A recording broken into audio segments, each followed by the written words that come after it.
Hello friends, कैसे हैं आप सब। दोस्तों, इस पार्ट में हम पढ़ेंगे टैक्सेबल इवेंट ऑफ सप्लाई और सप्लाई के टॉपिक को पढ़ने वाले हैं सर। और ये पूरा पार्ट मुझे सेक्शन 7 बताते हुए निकल जाएगा सर। और बहुत ज़्यादा डीप में मैं जाने की कोशिश करूँगा, लेकिन 80-20 प्रिंसिपल के अकॉर्डिंग सर। जैसा आप सभी को पता है कि मैं जो भी स्टडी करता हूँ 80-20 प्रिंसिपल के अकॉर्डिंग करता हूँ, ताकि आपके एग्जाम में 100% कवर भी हो जाए और टाइम की अलोकेशन भी परफेक्शन जानी चाहिए से। ठीक है सर, तो स्टार्ट करते हैं टैक्सेबल इवेंट से। तो सर, आपसे एक क्वेश्चन बनता है आईसीआई का कि सर टैक्सेबल इवेंट का मतलब क्या होता है।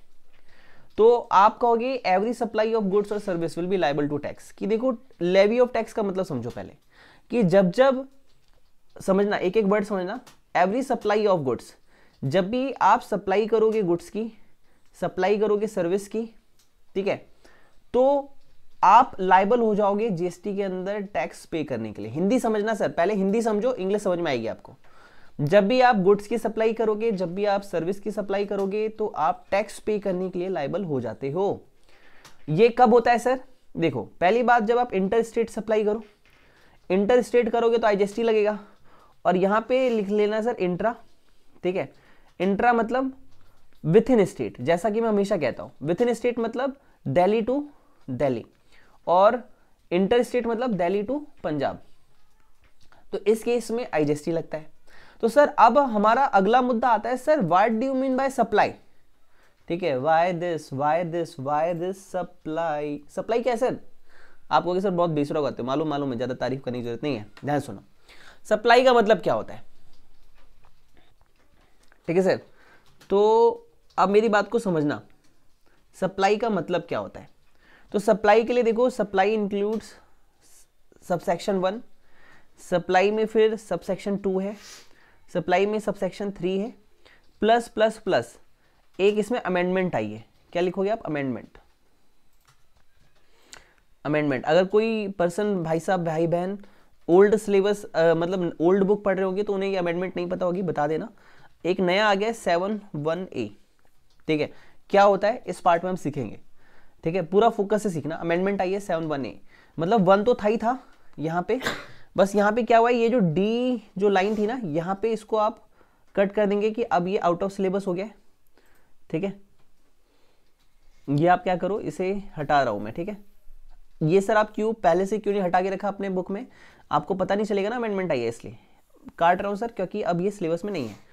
ठीक है, अब इसकी जगह डी को हटा दिया गया और नया प्रोविजन लाया गया है 7(1)(a). तो सर ये सप्लाई में हमें पढ़ना है। देखो, अब इसके बारे में ना, ये सब सेक्शंस क्या कहते हैं, इसके बारे में थोड़ा सा ब्रीफ समझते हैं। ब्रीफ मतलब थोड़ी थोड़ी बातें समझते हैं। तो देखो, सेक्शन 7 क्या कहता है, समझो इस बात को। Meaning and scope of supply, कि भैया सप्लाई का मतलब क्या है और सप्लाई कब कब मानी जाती है, ये सेक्शन 7 सिखाएगा आपको। इसमें सर 3 शेड्यूल है, शेड्यूल 1, शेड्यूल 2, शेड्यूल 3। 3 शेड्यूल है आपके। पहला शेड्यूल ये कहता है कि आपने सप्लाई की और विदाउट कंसिडरेशन की, मतलब 1 रुपए नहीं लिए तो भी हम उसे सप्लाई मान लेंगे। ऐसा कब कब होगा, ये शेड्यूल 1 आपको सिखाएगा। फिर आपका शेड्यूल 2 है सर। कैसे? शेड्यूल 2, शेड्यूल 2 कहता है मैटर्स, ये क्या कहता है, matters to be treated as supply of goods और सप्लाई ऑफ सर्विस। कि किन किन चीजों को हम, शेड्यूल 2 क्या कहता है, किन किन चीजों को हम सप्लाई ट्रीट करेंगे, मतलब मानो ना मानो मानना पड़ेगा, ट्रीटेड एज सप्लाई, आपको सप्लाई मानना पड़ेगा। शेड्यूल 3 कहता है मैटर्स और transaction which shall be treated neither as supply of goods और nor as supply of service. कि आप इन इन चीजों को नहीं मानेंगे, सप्लाई ऑफ गुड्स और सप्लाई ऑफ सर्विस।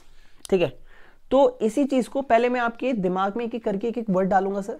ये चैप्टर मेरे साथ ही सर आपको अपना बना के रखना है, फोकस। ठीक है, फिर आपको एक एक चीजें समझ में आएगी।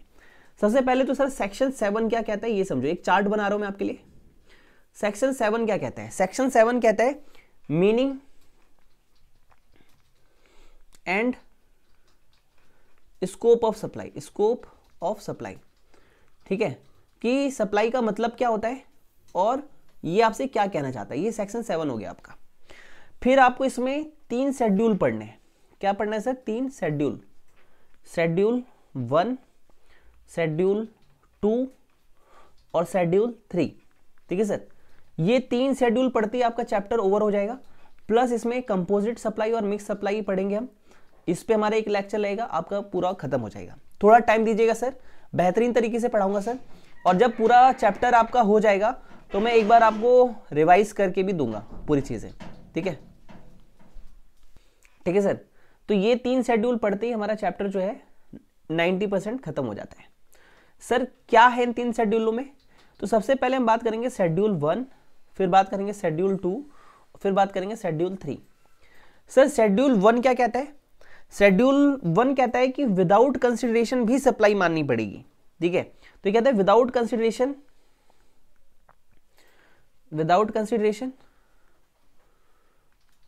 भी सप्लाई माननी पड़ेगी, ठीक है sir.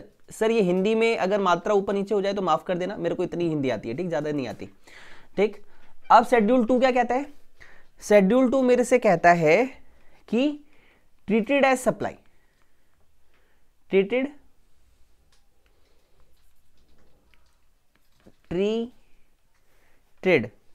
As supply of goods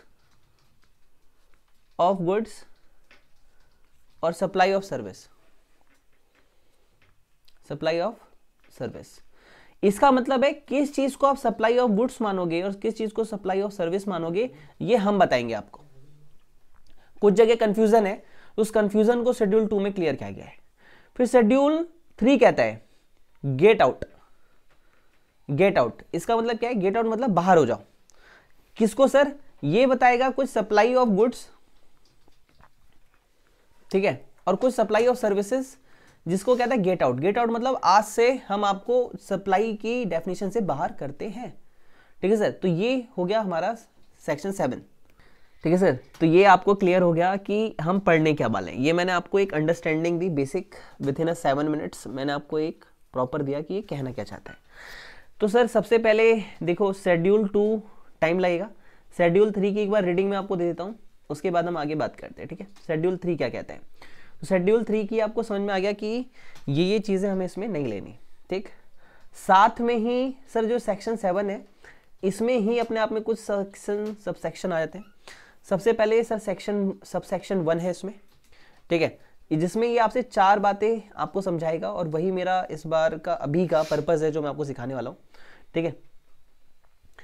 आज का फोकस जो मैं सिखाने वाला हूँ इस पार्ट में वो है सबसेक्शन 1। मतलब सर अब देखना, कमाल देखना सर इंटरप्रिटेशन का, कि मैं 20 मिनट्स तक सर लगातार नेक्स्ट 20 to 30 मिनट्स मैं आपको क्या क्या समझाऊंगा सबसेक्शन 1 में।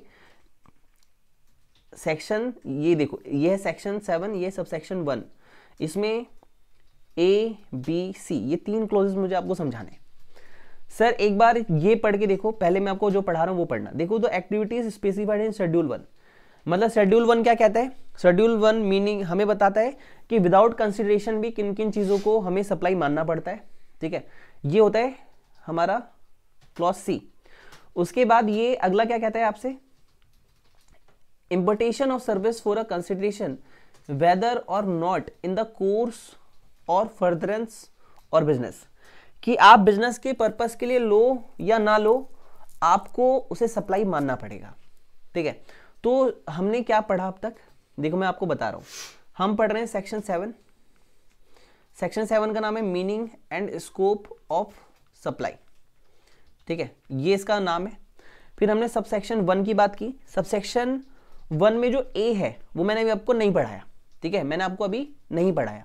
पढ़ाओगे सर? हाँ जी। B और C आ जाता है। C क्या कहता है? C कहता है शेड्यूल 1 के बारे में, ठीक है। शेड्यूल 1 क्या होता है सर? अभी पढ़ाऊंगा मैं आपको। किन किन चीजों को बिना पैसे दिए भी कंसिडरेशन मानना पड़ता है, ये है शेड्यूल 1, ठीक है। शेड्यूल 1 क्या कहता है कि विदाउट कंसिडरेशन कि भैया पैसे नहीं दिए हो तब भी सप्लाई मानो। विदाउट कंसिडरेशन है फिर भी सप्लाई मानो,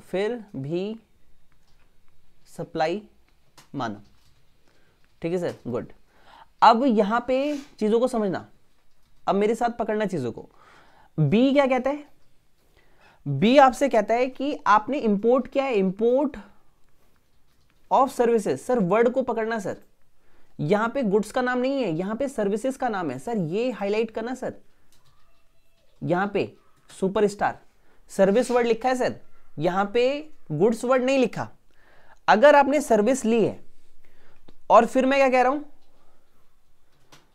और इसके बदले में प्लस आपने कंसिडरेशन दिया है, क्या दिया है, कंसिडरेशन दिया है। एक आपने सर्विस को इंपोर्ट किया, दूसरी बात यह कि आपने कंसिडरेशन दिया है। पहली बात इंपोर्ट ऑफ सर्विस, दूसरा आपने इसके बदले में पैसे दिए। थर्ड मैं आपसे कह रहा हूं बिजनेस के लिए, अब दो क्वेश्चन है बिजनेस के लिए, अगर आपका आंसर है यस तो भैया इसे सप्लाई माना जाएगा, तो इसे सप्लाई माना जाएगा, ठीक है। अगर आप कहते हो नहीं ये बिजनेस के लिए नहीं है तो भी इसे सप्लाई माना जाएगा। मतलब दोनों केसेस के अंदर इसे सप्लाई माना जाएगा। हम क्या मेन कंडीशन क्या है, अब आपके लिए केस स्टडी आ सकती है। मिस्टर राम है, ठीक है, मिस्टर राम है, उन्होंने इंपोर्ट किया कोई भी सर्विस, पैसे दिए, लेकिन बिजनेस के पर्पस के लिए नहीं है, तो आप कह दो कि सप्लाई नहीं है। ना मुन्ना ना, पैसे दिए ना, हाँ, जेब से गया ना, हाँ, इंपोर्ट ऑफ सर्विस हुई ना, हाँ, तो ये meaning and scope of supply के अंदर आ जाता है। तो सर देखो जो डी क्लॉज था वो तो मैंने हटा दिया कि भैया वो अमेंड हो गया, अब वो नहीं है आपके सिलेबस में, ठीक है। अब बचा क्या, तीन कालिया बचे, सी और बी। तो सी का मतलब मैंने बताया शेड्यूल 1 कि बिना पैसे दिए भी इसे माना जाता है सप्लाई। क्या होता है सीखेंगे अभी। फिर मैंने आपको बी के बारे में बताया। बी क्या कहता है, इंपोर्ट और सर्विस, आपने कोई भी सर्विस ली है आउटसाइड इंडिया से और उसके बदले में कंसिडरेशन दिया है, आपकी जेब से पैसे गए हैं और it is the purpose of business, business के लिए, नहीं समझे आप, बिजनेस के लिए गए हैं ना, तो आपका क्वेश्चन है यस और नो, बिजनेस के पर्पस के लिए गए हैं, हाँ या ना। सर इससे मुझे फर्क ही नहीं पड़ता, बिजनेस के पर्पस के लिए हो या ना हो इससे मुझे फर्क नहीं पड़ता। इंपोर्ट ऑफ सर्विस होनी चाहिए, कंसिडरेशन होना चाहिए, हम उसे सप्लाई मान लेंगे। नहीं समझे आप, गुड, आप समझ चुके हो, ठीक है। इंपोर्ट ऑफ सर्विस को सप्लाई मानना पड़ेगा अगर पैसा आपके जेब से गया है, ठीक है सर, रैप हो गया, अब लिख लेना से। इंपोर्ट ऑफ सर्विस को सप्लाई मानना पड़ेगा अगर पैसा आपकी जेब से गया है, चाहे बिजनेस के लिए हो वो या बिजनेस के लिए ना हो वो, मुझे इस बात से फर्क नहीं पड़ता है, ठीक। लिख लिया। सर आप इतना डीप में क्यों बता रहे हो, बार बार रिपीट क्यों कर रहे हो, सर एग्जाम में रिकॉल होना चाहिए ना, इसलिए, ठीक है। ये आपको एक एक चीजें यहां पे समझ में आ गई। अब सर है 7(1) क्लॉज ए। सर ये 7(1) क्लॉज ए क्या है, तो अब मैं वही पढ़ा रहा हूं सर आपको। Section 7 subsection 1 clause A. Sir ये क्या है, सर ऐसे करोगे तो मैं सेक्शन भी याद हो जाएंगे, सब सेक्शन भी याद हो जाएंगे, मुझे पता है दोस्त, इसलिए तो पढ़ा रहा हूं। सर यहां लिखा है all forms of supply of goods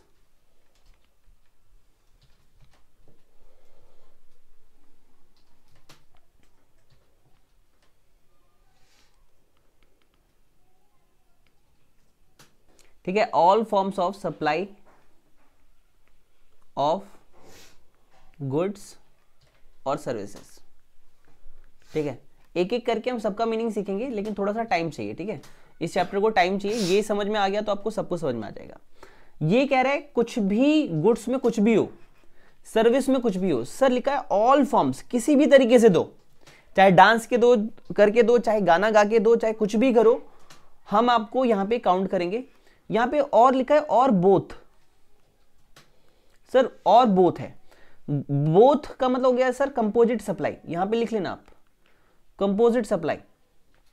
composite supply बोले तो कि भैया दोनों शामिल हैं, बोथ।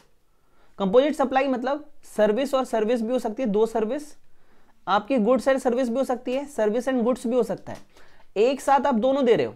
सर गुड्स और गुड्स भी हो सकता है, फोन के साथ चार्जर, तो आपकी कुछ भी हो सकती है सर यहां पे कंपोजिट सप्लाई बोथ। और किस फॉर्म में, ठीक है सर, इसमें आपका सेल भी आता है, ठीक है सर, हर बात मैंने बुक में लिखी हुई है, मैं थोड़ा डिटेल में जा रहा हूं इसलिए मैं लिख रहा हूं। सेल भी आता है आपका, सेल ट्रांसफर, ठीक है। आपका बार्टर भी आता है यहां पे सर, आपका एक्सचेंज भी आता है यहां पे, ठीक है, सेल बार्टर एक्सचेंज ये आता है यहां पर। और क्या क्या आता है सर? सर यहां पे आता है लाइसेंस, रेंटल, लीज, और एक वर्ड और ऐड कर दिया इन्होंने, डिस्पोजल। क्या ऐड कर दिया आपका? डिस्पोजल, तो ये हो गया यहां पे डिस्पोजल। सर पहली लाइन में यही वर्ड लिखे गए हैं, sale, barter, exchange, licence, rental, lease, disposal, ये सब सर सप्लाई में आते हैं। सर मतलब भी तो समझा दो, बस लिख दिया आपने। बाबू रेंटल से मतलब बात करते हैं। रेंटल मतलब होता है जैसे मंथली इनकम हो जाती है आपकी, मंथली इनकम मतलब आपको हर मंथ कुछ दिया जाएगा, वो रेंटल हो जाता है। सर रेंटल और लीज में कोई अंतर होता है क्या? देखो रेंटल होता है कि आपको एक महीने के लिए चाहिए, एक दिन के लिए चाहिए, मैंने आपको रेंट पे दे दिया। लीज में सर कॉन्ट्रैक्ट होगा सर कि इतने दिनों के लिए आपको करना ही पड़ेगा। रेंटल में कॉन्ट्रैक्ट हो ऐसा जरूरी नहीं है, और ये ऑलवेज देखा जाता है कि ये लॉन्ग टर्म के लिए होता है। अब सर ऐसे इस पे क्वेश्चन नहीं करेगा आपसे, ठीक है, ये डेफिनेशन चल रही है, तो मैं डीप में जा रहा हूं, इतना जरूरत नहीं है इसकी, बट मैं आपको सिखा रहा हूं कि लीज में आपका कॉन्ट्रैक्ट होता है, मैक्सिमम देखा जाता है, और लॉन्ग टर्म के लिए। रेंटल आपका जो होता है वो शॉर्ट टर्म के लिए होता है। ये दो चीजें क्लियर हो गई। सर लाइसेंस क्या है? देखो लाइसेंस में आप ऐसे कह सकते हो कि मैंने अब क्या किया, मान लो अपनी वीडियोस बनाए, ठीक है, अब वीडियोस मैंने आपको बेचने के लिए नहीं कहा है, अपने चैनल पे अपलोड करने के लिए नहीं कहा है, मैंने कहा है इस वीडियो का पावर मेरे पास है। बट आप में से कोई साउथ इंडियन दोस्त आ गया, उसने कहा आइए सर जी है, मैंने कहा जी है, उसने कहा सर जी हम आपका वीडियो इंग्लिश में बना के बेचेगा, सर जी वीडियो का प्रेजेंटेशन वही रहेगा, लेकिन मेरे को बेचने का है। मैंने कहा कैसे बेचोगे? आप परमिशन दो सर, मैं इंग्लिश में डब करके बेचेगा। मैंने कहा ठीक है बेच दो। तो उन्होंने मुझे हर वीडियो के हिसाब से 100 रुपए दे दिए, लेट सपोज। इसे कहते हैं लाइसेंस देना। जब मैं अपनी पावर यूज करने की पावर, रेंडर करने की पावर किसी और को देता हूं तो उसको हम कहते हैं लाइसेंस, ठीक है सर। एक हो गया आपका रेंटल, ठीक है, एक हो गया आपका लीज, एक हो गया लाइसेंस। सर डिस्पोजल करना भी इनकम कैसे हो सकता है ये बताओ? डिस्पोजल करना सप्लाई कैसे कहलाएगा? अरे यार आपने वेस्ट प्रोडक्ट सुना है, वेस्ट प्रोडक्ट, ठीक है, वेस्ट प्रोडक्ट को अब मान लो ये आपका घर, आपका मतलब मिस्टर राम का घर कह देते हैं, मिस्टर राम के घर के आगे बहुत सारा गंदा गंदा पड़ा हुआ है, गंदा गंदा मतलब छिच्छे, क्या गंदा मतलब छिच्छे, छिच्छी पड़ी हुई है। यहां पे एक लड़का आया, मिस्टर राम ने कहा कि मैं तुझे 1000 रुपए देता हूं, ये छिच्छी डिस्पोज कर दे, खत्म कर दे, साफ कर दे। तो इस लड़के ने 1000 के बदले में ये जो डिस्पोज करने की सर्विस दी है, इसे भी सप्लाई माना जाता है। आपसे आईसीआई मेरे थ्रू ये बताना चाहता है, ठीक है, ओके सर ये समझ में आ गया। और सर सेल, अरे नालायको सेल तो आप पढ़ते हो, कपड़े खरीदने जाते हो, फोन खरीदने जाते हो, बाइक खरीदते हो, कार खरीदते हो, जो भी खरीदते हो सब सेल ही तो है। जो सामने वाला बंदा आपको दे रहा है वो सेल है। सर बार्टर में क्या अंतर होता है? बार्टर में होता है कि मैंने आपको मान लो अपना फोन दिया, फोन के बदले में फोन, ठीक है, दूध के बदले में दूध। बार्टर मतलब क्या होता है? जब वस्तुओं में आदान प्रदान होता है, when we exchange in commodities is known as barter। दोबारा से बोलो, जब वस्तुओं में आदान प्रदान होता है, अब इतनी शुद्ध हिंदी आपने नहीं सुनी होगी इंग्लिश में, when we exchange in commodity is known as barter। Okay got it. Sir exchange में क्या अंतर होता है? बाबू एक्सचेंज में क्या होता है कि मान लो यहां पे आपके पास एप्पल का फोन है i6, आप पहुंच गए दुकान पे i10 लेने के लिए। अब वो कह रहा है कि भाई तू मुझे ऐसा कर 50,000 रुपए दे दे, मैं तुझे नया वाला फोन दे दूंगा। दिस इज एक्सचेंज, कि इसमें कॉमोडिटी के साथ साथ, ठीक है, कॉमोडिटी के साथ साथ मनी भी हो सकता है, प्लस कोई कंसिडरेशन भी साथ में हो सकता है, कुछ पैसे वैसे, कोई सर्विस, कोई गुड्स भी साथ में हो सकता है। This is called exchange. Okay got it. तो आपको मैंने क्या सिखाया? 7(1)(a) की एक लाइन सब सिखाई अब तक। सर ये सारी बातें आपने बुक में लिखी है क्या? हाँ लिखी है ना, आओ दिखाऊं।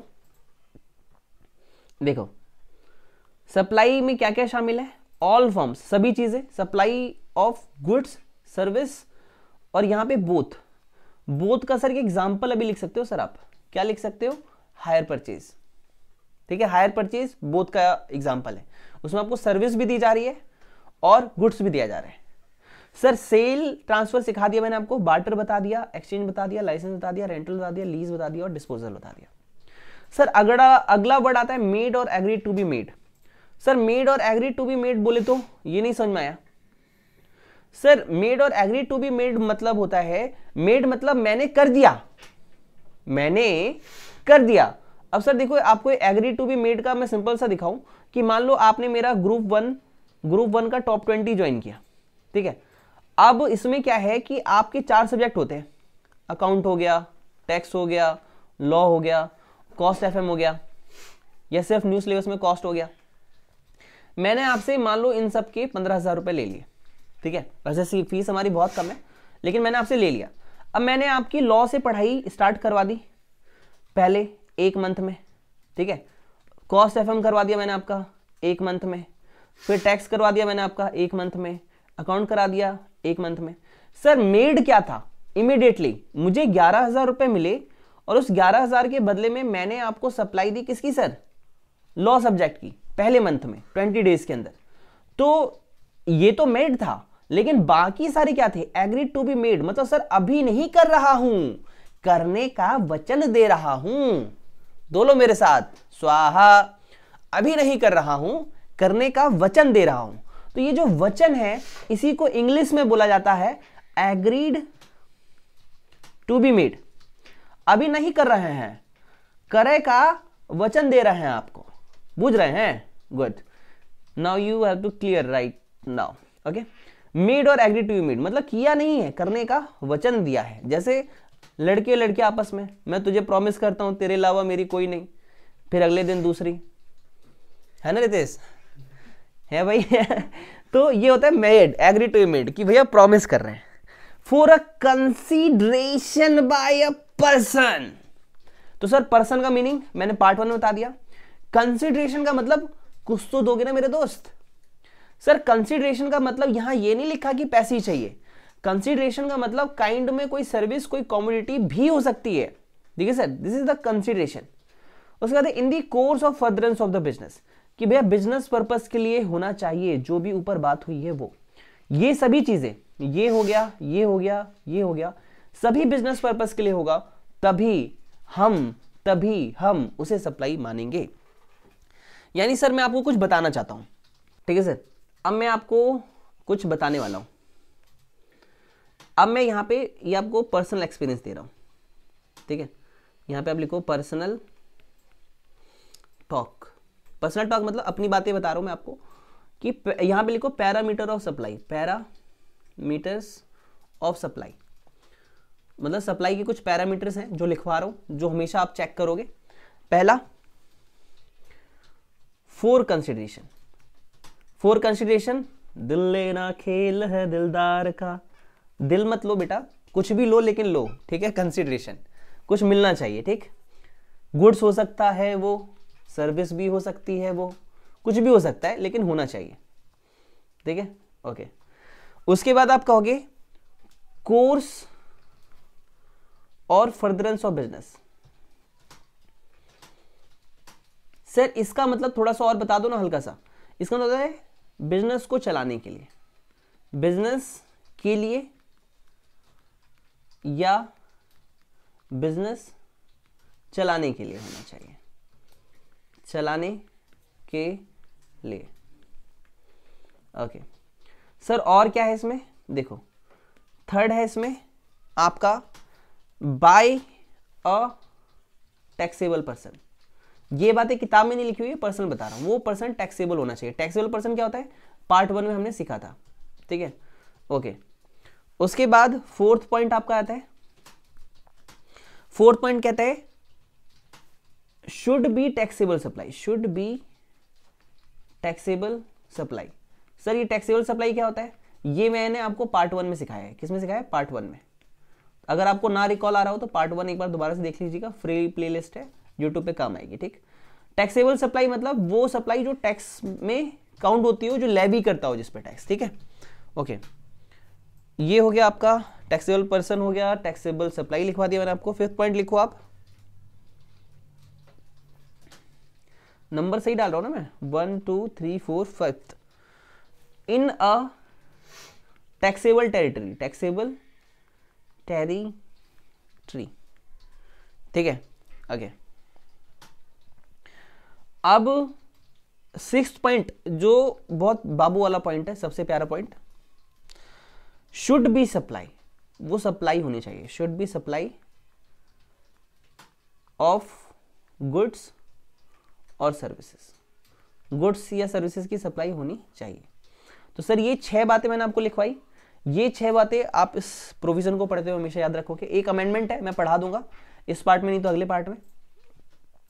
सर अब ये सबसेक्शन 2 पढ़िए सर मेरे साथ, सबसेक्शन 2 क्या कहता है ये, not with standing anything contained in subsection 1, मतलब सबसेक्शन 1 जो आपने अब तक ऊपर पढ़ा है इसको मैं इंपॉर्टेंस नहीं देता, मुझे उसकी कोई बात नहीं सुननी, मैं जो कह रहा हूं मैं कह रहा हूं, मेरी बात सुन लेना, ठीक है। अब ये क्या कह रहा है, कह रहा है एक्टिविटीज और ट्रांजैक्शन स्पेसिफाइड इन शेड्यूल 3, मतलब जो जो शेड्यूल 3 में लिखा रहेगा, ये क्या कह रहा है सुनना, ये कह रहा है शेड्यूल 3 में जो भी बातें लिखी रहेगी उसको आप सप्लाई नहीं मानोगे, supply not liable to GST की, वो सप्लाई, देखो सर वर्ड को समझना, क्या वो सप्लाई है, पहला क्वेश्चन, क्वेश्चन नंबर 1, क्या वो सप्लाई है, आपका आंसर है यस, बट सप्लाई मानोगे, मानोगे क्या आप उसे सप्लाई मानोगे, ट्रीट करोगे, जीएसटी लगाओगे, आंसर इज नो। नहीं समझे यार, समझो मेरे शब्दों को पकड़ने की कोशिश करना, सप्लाई तो है लेकिन मैं उस पर जीएसटी नहीं लगाऊंगा, नहीं समझे आप। अब मान लो अब आपकी एक दुकान है, आपके बड़े भाई का लड़का छोटे भाई का लड़का आ गया, उसने कहा चाचा टॉफी दे दो, आपने एक टॉफी दे दी, क्या आप उससे पैसे लोगे, नहीं। क्या सेल थी कि नहीं थी, थी, लेकिन मैं उसे सप्लाई नहीं मान रहा हूं, मतलब उसे हमने सप्लाई तो है, टैक्सेबल सप्लाई है, लेकिन मैंने उसे बाहर कर रखा है, किसके कहने पे, शेड्यूल 3, तो यहां पे शेड्यूल 3 आप लिख लोगे, शेड्यूल 3 के कहने पे मैंने उसे बाहर रखा है, ठीक है, ये रहा। उसके बाद कहते हैं सेंट्रल गवर्नमेंट कह दे, स्टेट गवर्नमेंट कह दे, लोकल अथॉरिटी कह दे, तो जिस चीज को वो मना कर दे, shall be treated neither as supply nor of goods. तो सर इसका थोड़ा सा कंक्लूजन बताओ ना, जैसे आप चार्ट बना के पढ़ाते हो वैसे ही थोड़ा सा एक बार। तो देखो सेक्शन 1 हमने पूरा पढ़ लिया, 2 क्या कहता है, 2 कहता है कि अगर शेड्यूल 3 कह दे तो, या फिर सेंट्रल गवर्नमेंट, स्टेट गवर्नमेंट और लोकल अथॉरिटी कह दे तो हम सप्लाई को जीएसटी नहीं लगाएंगे, जीएसटी नहीं लगाएंगे, ठीक है सर। इसका मतलब ये हुआ, तू जो कहे तो सप्लाई को जीएसटी ना लगाऊं मैं, ये कहता है सेक्शन 1 सबसेक्शन 2। सर क्या धांसू पढ़ा रहे हो, एकदम मस्त, मजा आ गया, thank you thank you thank you. ज्यादा तारीफ नहीं करनी चाहिए, मास्टर का दिल कह सकता है कि हाँ मैंने ज्यादा पढ़ा दिया, इसलिए आप नहीं कहोगे, ठीक। आगे वो क्या कह रहा है, ध्यान से सुनना, सब्जेक्ट टू सबसेक्शन 1 एंड 2, मतलब सब्जेक्ट 2 का मतलब क्या होता है कि मैं सेक्शन 1 की बात भी मान रहा हूं, सॉरी सबसेक्शन 1 की बात भी मान रहा हूं, सबसेक्शन 2 की बात भी मान रहा हूं, आप जो कह रहे हो सही है, लेकिन मेरी बात भी सुन लेना। जबकि ये क्या कहता है सबसेक्शन 2 कि भाई पहले जो सबसेक्शन 1 है मैं उसकी कोई बात नहीं मान रहा, और ये क्या कह रहा है, मैं 1 और 2 की दोनों की बात मान रहा हूं। द गवर्नमेंट में, गवर्नमेंट चाहे तो रिकमेंडेशन ऑफ द काउंसिल, कौन सी सर, जीएसटी काउंसिल, याद आ रहा है आपको, हमने बेसिक में पढ़ा था, जीएसटी काउंसिल के कहने पे स्पेसिफाई मतलब खुद से बता सकती है, नोटिफिकेशन डाल सकती है, कोई transaction are to be treated as, कि हम ट्रांजेक्शन को मानेंगे, या तो हम सप्लाई की ट्रांजेक्शन को गुड्स ऑफ सप्लाई मानेंगे, या हम सप्लाई की ट्रांजेक्शन को गुड्स ऑफ क्या मानेंगे, सर्विस मानेंगे, ठीक है। यही वो कहता है कि भैया या तो जो भी सप्लाई आप कर रहे हो हम उसे सप्लाई ऑफ सर्विस मान सकते हैं, जो भी सप्लाई कर रहे हो उसे हम सप्लाई ऑफ गुड्स मान सकते हैं। तो इसी के साथ सर मैंने यहां तक पढ़ा दिया आपका। नेक्स्ट पार्ट में बिजनेस एक्टिविटी से स्टार्ट करेंगे पढ़ना, लेकिन अभी जो मैंने पढ़ा है उसका एक रिकैप दे दूं मैं आपको फटाफट, ठीक है, एक बार अंडरस्टैंडिंग दे देता है मास्टर आपको। देखो 7(1)(a) पढ़ा हमने, ए में हमने क्या क्या पढ़ा, एक बार मेरे साथ बोलो जय हिंद। देखो इसमें हमने पढ़ा कि हम किसी को भी सप्लाई को, वो सप्लाई चाहे गुड्स की हो या सर्विस की हो, सर सेल हो सकता है, ठीक है, बार्टर हो सकता है, एक्सचेंज हो सकता है, लाइसेंस हो सकता है, रेंटल हो सकता है, लीज हो सकता है, डिस्पोजल हो सकता है, ठीक है, मेड और एग्रीड टू बी मेड, ठीक है, मतलब या तो मैंने पैसे उसके लिए दे दिए, काम उसके लिए कर दिया, या तो मैं दे दूंगा, मतलब मैंने वादा किया था साथिया निभाना पड़ेगा, ठीक है। और उसके बाद मैंने आपसे कहा था फॉर कंसिडरेशन कि भैया उसके बदले में कुछ मिलना चाहिए, है ना। बारात तो आ नहीं रही, लंगर लगा हुआ नहीं है कि आते जाओ खाते जाओ, पैसे देने पड़ेंगे सर, कुछ तो करना पड़ेगा। उसके बाद for business purpose, for furtherance of business, इसका मतलब मैंने हिंदी में लिखवाया था कि भैया बिजनेस के पर्पज के लिए होना चाहिए। फिर मैंने आपसे कहा जो डी था इसमें पॉइंट, ठीक है, सॉरी ये हो गया 7(1)(a). फिर मैंने आपको 7(1)(b) के बारे में बताया। 7(1)(b) क्या कहता है आपसे, 7(1)(b) कहता है इंपोर्टेशन ऑफ सर्विस, कि भैया सर्विस होनी चाहिए, उसके साथ कंसिडरेशन होना चाहिए। अब इसमें अगली कंडीशन ये थी कि बिजनेस के लिए हो या ना हो हमें फर्क नहीं पड़ता, ठीक है। क्यों बिजनेस बिजनेस चिल्लाए, क्यों इंपोर्टेशन ऑफ सर्विस बताए, हाँ तेरी सप्लाई तू ही रख, ठीक, हमें इसे मानना ही मानना पड़ेगा। उसके बाद सी है सर, वो कहता है शेड्यूल 1। शेड्यूल 1 कहता है अगर कंसिडरेशन नहीं है तो भी हम इसे सप्लाई मानेंगे। उसके बाद हम सबसेक्शन 2 के पास आ गए थे, सेक्शन सबसेक्शन 2। सर ये क्या कहता है कि शेड्यूल 3 की एक्टिविटीज को plus central government, state government, local authority अगर बता दे कि कंसिडरेशन नहीं मानना है, सप्लाई नहीं मानना है, ठीक है, कंसिडरेशन वर्ड हटाई देना आप, कंसिडरेशन वर्ड यहां पे नहीं आएगा।